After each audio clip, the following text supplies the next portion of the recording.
nhom miền chợ đi nè nhom bàn màu chua lục bu bàn của bàn này tè một quạt nhom màu pi sa rọt Amerik đại bàn pom non thạch ca pi bom ôn ở khang cài của tây ní cứ bị phía tiền ní bàn màu pi CNOP UAEហើយដែលមានលោករីគីដែលជាប្រធានUAE នេះគាត់តែងតែជាយាមនៅរងថវិកាជាច្រើនដោយសារលោកពូគាត់ជាអ្នកស្នេហាជាតិដ៏ល្អសុខចិត្តលះបង់អ្វីៗទាំងអស់ហើយជានាយករដ្ឋមន្ត្រីហើយមិនលួចឧត្តមគតិមិនក្បត់ជាតិមិនបំផ្លាញទ្រព្យសម្បត្តិជាតិរបស់យើងសុខចិត្តមករស់នៅដោយលំបាកលំបិនជាប់គុកជាប់ច្បាប់នៅក្នុងប្រទេសយួនដូច្នេះអ្វីដែលខ្ញុំឃើញនេះខ្ញុំស្ទើរតែសក់ទឹកភ្នែកហើយថវិកានេះខ្ញុំចង់រៀបរាប់ពីថវិកាបន្តិចសិនថវិកានេះគឺបានមកពីតាមរយៈលោករីគីប្រធាន UA ហ្នឹងគឺបានមកពីតំណាង CNOP រដ្ឋកាលីហ្វ័រញ៉ាប៉ែកខាងត្បូងរបស់លោកប្រធានផែខួងបាទលោកតែងតែយកចិត្តទុកដាក់យ៉ាងខ្លាំងនិងមួយទៀតគឺបានមកពីទីក្រុងសាន់ហូសេគឺ CNOP UA ទីក្រុងសាន់ហូសេហើយជាប្រធានរបស់លោកជុំជាតិសមាជិកសមាការរបស់គាត់ច្រើននៅក្នុងនោះគឺបានជួយឧបត្ថម្ភចំនួន$180ណារួមផ្សំទាំងលុយដែលដាក់ចូល$180ហើយនឹងអ្នកមីងម៉ាំងកំស្រីនិងលោកពូយួនយឹប$50ដែលខ្ញុំស្គាល់នៅទីក្រុងសាន់ហូសេហើយគាត់តែងតែស្រឡាញ់លោកពូប៉ែនសវណ្ណឥឡូវយើងឃើញសភាពជំងឺរបស់លោកពូមិនទាន់បានល្អប្រសើរនៅឡើយទេបងប្អូននៅក្រៅប្រទេសជួយដល់អ្នកស្នេហាជាតិហើយសុខចិត្តបូជាជីវិតសាច់ឈាមស្រស់របស់គាត់ដើម្បីប្រទេសជាតិរបស់យើងបានរួចផុតពីកញ្ញាដៃរបស់ខ្លាកំណាចដែលដណ្ដើមយកទឹកដីរបស់យើងយូរយារណាស់មកហើយ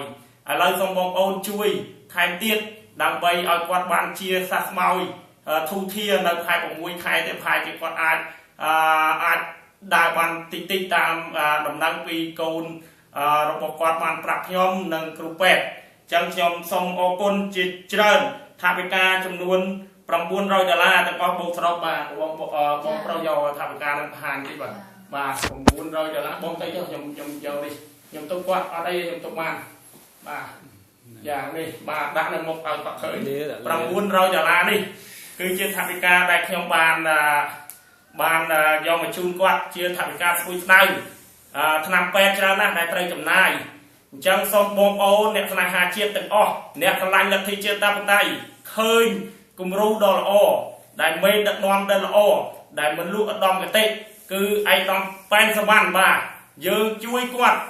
កុំឲ្យស្ដាយអ្វីដែលយើងមានបន្តិចបន្តួចយើងត្រូវជួយថែមទៀតវីដេអូមួយនេះខ្ញុំជឿថាបងប្អូនមានការស្រឡាញ់នៅបងប្អូនទូទាំងប្រទេសតាមរយៈជួយឧបត្ថម្ភតាមរយៈទូរស័ព្ទកូនគាត់មានលេខទូរស័ព្ទបានបាទ016614434បាទ016614434បាទ016614434ជាកូនរបស់គាត់ដែលមើលថែទាំគាត់ផ្ទាល់នេះខ្ញុំមកដល់ផ្ទាល់ហើយបាទសូមអរគុណបាទសូមអរគុណខ្ញុំមានតែយោបល់ប៉ុណ្្នឹងទេហើយបងស្រីមានយោបល់ចង់ថែមទៀតយ៉ាងម៉េចបាទថែមចុះចាក្នុងនាមក្មួយនឹងដូចថារាល់ថ្ងៃនេះកំពុងមើលថែគាត់ដោយអាការៈនឹងគាត់ឈឺសប្តាហ៍ថ្ងៃនេះគាត់បានដូចថាការដឹងរបស់គាត់មានការដឹងខ្លះហើយក្នុងសុខភាពរាល់ថ្ងៃគាត់អត់មានធ្វើទុកអីទេប៉ុន្តែដៃជើងគាត់នៅលើកមិនតាន់បានហើយនឹងថ្នាំសកលអីអញ្ចឹងដាក់នៅបញ្ចុះតាមសងនេះក៏ដូចបងប្អូនបានឃើញប្រាប់ហើយនៅសងតាមច្រមុះនៅឡើយចាមួយមានពាក្យពេចន៍តែទួយបន្ថែមទៀតបន្ទាប់ពីបងសៀងអាចនឹងគាត់បានមកយកមកដល់ផ្ទះផ្ទាល់ហ្នឹងចាដោយសូមអរគុណដល់ពួកគាត់ដែលរស់នៅឯនាយសមុទ្រនោះមានការយកចិត្តទុកដាក់យ៉ាងខ្លាំងមួយក៏រំភើបចិត្តយ៉ាងខ្លាំងដែរដោយសារថានិយាយមិនកើតទេចានៅការយកចិត្តទុកដាក់គាត់នេះក្មួយមិននឹកស្មានថាការយកចិត្តទុកដាក់គាត់បានប៉ុណ្ណឹងទេចាដូច្នេះហើយក្មួយមានតែពាក្យពេចន៍មួយថាសូមក ក្រុមអរគុណគាត់ពីចម្ងាយហើយនឹងសូមជូនពរឲ្យពួកគាត់សូមទេវតាអន្តរមឋានលើឋានក្រោមនឹងជួយមើលថែអាសាដល់ពួកគាត់រស់នៅនេះសមុទ្រឲ្យបានសុខសាន្តហើយនឹងជោគជ័យនៅអ្វីៗនឹងគាត់គិតប្រាថ្នារបស់គាត់ឲ្យគាត់សម្រេចដោយបំណងចាដើម្បីជួយដល់ទឹកដីនិងប្រទេសជាតិយើងតទៅមុខទៀតចាដូចជារូបគាត់នេះដែរចាសូមអរគុណចាសូមជំរាប